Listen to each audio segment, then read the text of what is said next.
ನಮಸ್ಕಾರ ಬಂಧುಗಳೇ, ನಾನು ಡಾಕ್ಟರ್ ಕಮಲಂ ಕೃಷ್ಣ, ಪಾರಂಪರಿಕ ಬಿಂದು ಸ್ಪರ್ಶ ತಜ್ಞ ಹಾಗೂ ಸಹಜ ಆಹಾರ ತಜ್ಞ.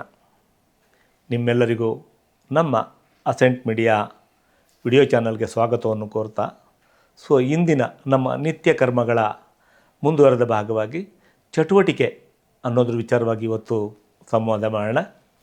ನಾವು ನಿರಂತರ ಚಟುವಟಿಕೆಯಿಂದಿದ್ದರೆ ಆರೋಗ್ಯವಾಗಿದ್ದೀವಿ ಅಂತ ಅರ್ಥ. ಆರೋಗ್ಯವಾಗಿ ಇದ್ದೀವಿ ಅಂತಂದರೆ ಚಟುವಟಿಕೆಯಿಂದ ಇರ್ತೀವಿ ಅಂತ ಅರ್ಥ. ಅದಕ್ಕೆ ನಮಗೆ ಸೌಕರ್ಯ ಎಲ್ಲಿಂದ ಸಿಗುತ್ತೆ, ಮೂಲ ಸಂಪನ್ಮೂಲ ಎಲ್ಲಿ ಸಿಗುತ್ತೆ ಅಂತ ಹಿಂದಿನ ವಿಡಿಯೋಗಳಲ್ಲಿ ಹೇಳಿದ್ದೀನಿ. ಬೆಳಗ್ಗೆ ಬ್ರಾಹ್ಮಿ ಮುಹೂರ್ತದಲ್ಲಿ ಏಳಬೇಕು.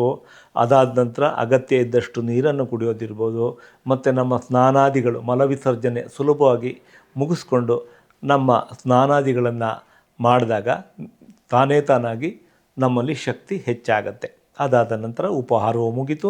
ನಮ್ಮ ನಿತ್ಯ ಚಟುವಟಿಕೆಗಳು, ನಾನು ಮಾಡೋ ಏನೇ ಕೆಲಸ ಮಾಡೋದಿರ್ಬೋದು, ಬೆಳಗ್ಗೆ ಎದ್ದಾಗಿಂದ ರಾತ್ರಿ ನಾನು ಮಲಗೋ ತನಕ ಏನು ಮಾಡ್ತೀನಿ ಅದೆಲ್ಲವೂ ನಮ್ಮ ನಿತ್ಯ ಚಟುವಟಿಕೆಗಳು. ಯಾವಾಗ ನಾವು ಹೆಚ್ಚು ಚಟುವಟಿಕೆಯಿಂದ ಕೂಡಿರ್ತೀವಿ, ನಿರಂತರವಾಗಿ ಉತ್ಸಾಹದಿಂದಿರ್ತೀವಿ, ಅಲ್ಲಿವರೆಗೂ ಕೂಡ ನಮ್ಮ ಆರೋಗ್ಯ ಭದ್ರ. ಇದಕ್ಕೆ ನಾವು ಒಂದು ಸಣ್ಣ ಕೆಲಸ ಮಾಡಬೇಕಷ್ಟೇ. ಸರಳವಾಗಿ ಹೇಳಬೇಕು ಅಂತಂದರೆ, ನಮಗೆ ಒಂದು ಯೋಜನೆ ಇರಬೇಕು. ಆ ಯೋಜನೆ ಅಂದರೆ ನನ್ನ ಬೆಳಗ್ಗೆಯಿಂದ ಸಂಜೆವರೆಗೂ ಏನೇನು ಮಾಡಬೇಕು ಅನ್ನೋದಿತ್ತು ಅಂತಂದರೆ ಸುಲಭವಾಗಿ ನಮ್ಮ ಚಟುವಟಿಕೆಗಳು ಮುಂದುವರಿಯುತ್ತೆ. ಕೆಲವರು ಅದೇನು ಆಯೋಜನೆ ಮಾಡ್ಕೊಳ್ದೇ ಬೆಳಗ್ಗೆ ಎದ್ದು ಏನು ಮಾಡಬೇಕು ಅಂತ ಯೋಚನೆ ಮಾಡ್ತಾ ಕೂತಿರ್ತಾರೆ. ಆ ಯೋಚನೆಯನ್ನು ಹಿಂದಿನ ದಿವಸ ಕನಿಷ್ಠ ಒಂದು 5 ನಿಮಿಷ, ಮಲಗೋಕ್ಕೆ ಮುಂಚೆ ಒಂದು 5 ನಿಮಿಷ ಕೂತು ಒಂದು ಪೇಪರ್ ತೊಗೊಂಡು ಒಂದು ಸಲ ಬರೆಯೋದಷ್ಟೇ. ಬರೆದದ್ದನ್ನು ನಾವು ಮನಸ್ಸಿಗೆ ಹಾಕ್ಕೋತೀವಿ. ಬೆಳಗ್ಗೆ ಎಷ್ಟೊತ್ತಿಗೆ ಹೇಳಬೇಕು, ಏನೇನು ಮಾಡಬೇಕು, ನನ್ನ ಕಾರ್ಯಚಟುವಟಿಕೆಗಳು ಏನಿದೆ ಅದನ್ನೆಲ್ಲ ಕೂಡ ಒಂದು ಆಯೋಜನೆ ಮಾಡ್ಕೊಳ್ಳೋದು. ಅಥವಾ ಹಿಂದಿನ ದಿವಸ ರಾತ್ರಿ ನನಗೆ ಮಾಡೋಕ್ಕಾಗಲಿಲ್ಲ, ಅಡ್ಡಿ ಇಲ್ಲ, ಬೆಳಗ್ಗೆ ಎದ್ದ ಕೂಡಲೇ ಕೇವಲ ಹಾಗೆ ಕೂತ್ಕೊಳ್ಳಿ, ಒಂದು ಪೇಪರ್ ತೊಗೊಂಡು ಬರೀಬೋದು, ಅಥವಾ ಮನಸ್ಸಿನಲ್ಲೇ ಆಯೋಜನೆ ಮಾಡ್ಕೋಬೋದು. ಈಗ ಸಮಯ ಎಷ್ಟಾಗಿದೆ, ನಾನು ಇಷ್ಟೊತ್ತಿಗೆ ಎದ್ದಿದ್ದೀನಿ, ಇಲ್ಲಿಂದ ಇಷ್ಟೊತ್ತು ತನಕ ನನ್ನ ಪ್ರಾಥಮಿಕ ಕೆಲಸ ಕಾರ್ಯಗಳು, ಅದಾದ ನಂತರ ನನ್ನ ವ್ಯಾಯಾಮ ಇಲ್ಲಿಂದ ಇಷ್ಟು ಸಮಯದವರೆಗೂ ಈ ಥರದ್ದು ಇಷ್ಟು ವ್ಯಾಯಾಮ ಮಾಡಬೇಕು. ವ್ಯಾಯಾಮ ಎಷ್ಟು ಬೇಕು ಅಂತಂದರೆ ಆವತ್ತಿನ ದೇಹದ ಅಗತ್ಯ ಏನಿದೆಯೋ ಅದು. ನಿತ್ಯವೂ ಅಗತ್ಯ ಒಂದೇ ಖಂಡಿತ ಆಗೋದಿಲ್ಲ. ನಿತ್ಯ ಒಂದೇ ಅಗತ್ಯ ಅಂದರೆ ನಾವು ಯಂತ್ರ ಆಗಿಬಿಡ್ತೀವಿ. ನಾವು ಯಂತ್ರ ಅಲ್ಲ, ಬದುಕಿರೋ ಮನುಷ್ಯರಲ್ವ. ಹಾಗಾಗಿ ನಿತ್ಯ ನಾನು ಒಂದಷ್ಟು ವ್ಯಾಯಾಮ ಮಾಡಲೇಬೇಕು, ಹಠಕ್ಕೆ ಬಿದ್ದು ವ್ಯಾಯಾಮ ಮಾಡೋದು ಅದು ಅಗತ್ಯ ಬರೋದಿಲ್ಲ, ಖಂಡಿತ ಬರೋದಿಲ್ಲ. ಎಷ್ಟು ಸಾಧ್ಯನೋ, ಎಷ್ಟು ಅಗತ್ಯ ಇದೆಯೋ ಅಷ್ಟು ಮಾಡಿಕೊಂಡ್ರೆ ಸಾಕಾಗತ್ತೆ. ನಾವು ಆರೋಗ್ಯವಾಗಿರಲಿಕ್ಕೆ ಏನು ಬೇಕೋ ಅದು ನಮ್ಮ ದೇಹನೇ ಅದನ್ನು ಕೂಡ ಹೇಳ್ತಾ ಹೋಗುತ್ತೆ, ನನ್ನ ಇಂದಿನ ಸಾಮರ್ಥ್ಯ ಏನು ಅನ್ನೋದು. ಅಂದರೆ ಅದಕ್ಕೆ ಕಾರಣ ನಾನು ಹಿಂದಿನ ದಿವಸ ತೊಗೊಂಡಂಥ ಆಹಾರಗಳು ಆಗಿರುತ್ತೆ. ಹಿಂದಿನ ದಿವಸ ನಾನೆಲ್ಲ ಏನು ವಿಚಾರಗಳ ಬಗ್ಗೆ ಚರ್ಚೆ ಮಾಡಿದ್ದೀನಿ, ಏನು ವಿಚಾರಗಳನ್ನು ನಾನು ಕೇಳಿಸ್ಕೊಂಡಿರ್ತೀನಿ, ಮತ್ತು ನನ್ನ ಸಮಾಜದ ಜೊತೆ ಹೇಗೆ ನಾನು ಬಿಹೇವ್ ಮಾಡಿರ್ತೀನಿ, ನಾನು ಹೇಗೆ ಅವ್ರ ಜೊತೆ ವ್ಯವಹಾರ ಮಾಡಿರ್ತೀನಿ, ಅದ್ರ ಮೇಲೆ ಆ ಎಲ್ಲ ವಿಚಾರಗಳು ಮನಸ್ಸಿನಲ್ಲಿ ಕೂತ್ಕೊಂಡು ನಮ್ಮ ಶಕ್ತಿಯನ್ನು ಒಂದು ಹಂತಕ್ಕೆ ನಿರ್ಧರಿಸಿರುತ್ತೆ. ಅಷ್ಟರ ಮಟ್ಟಿಗೆ ಮಾತ್ರ ಸಾಮರ್ಥ್ಯ ಇರುತ್ತೆ. ಅದಕ್ಕೆ ಸಂಬಂಧಪಟ್ಟಾಗೆ ನಮಗೆ ಎಷ್ಟು ಅಗತ್ಯ ಇದೆಯೋ ಅಷ್ಟನ್ನು ಮಾಡ್ಕೊಳ್ತಾ ಹೋಗೋದು.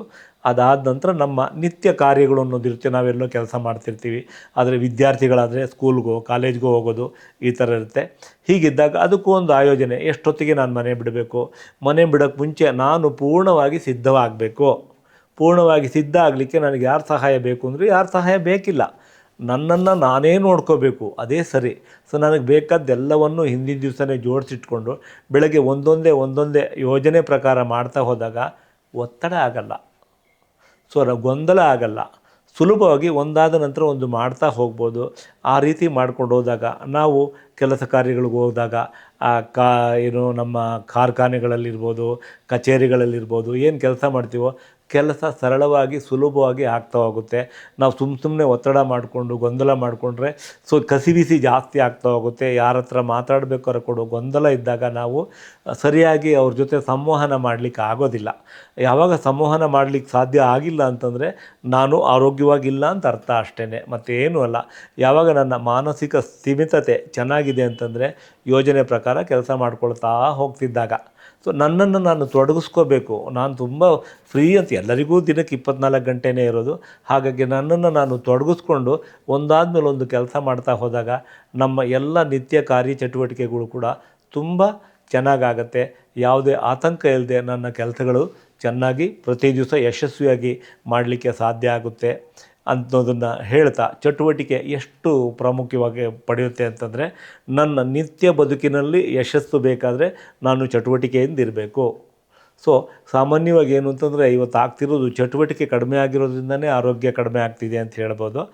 ಮನಸ್ಸಿಗೆ ತುಂಬ ಚಟುವಟಿಕೆ ಕೊಡಬಾರ್ದು, ಅದನ್ನು ಪ್ರಶಾಂತವಾಗಿ ಇಡಬೇಕು. ಹೆಚ್ಚಾಗಿ ದೇಹಕ್ಕೆ ಪೂರ್ಣಾವಧಿ ಚಟುವಟಿಕೆ ಎಷ್ಟು ಕೊಡ್ತೀವೋ, ದೇಹ ಸಾಮರ್ಥ್ಯಕ್ಕೆ ಅನುಗುಣವಾಗಿ ಚಟುವಟಿಕೆ ಕೊಟ್ಟಷ್ಟು ನನ್ನ ದೇಹದ ಆರೋಗ್ಯ ಚೆನ್ನಾಗಿರುತ್ತೆ.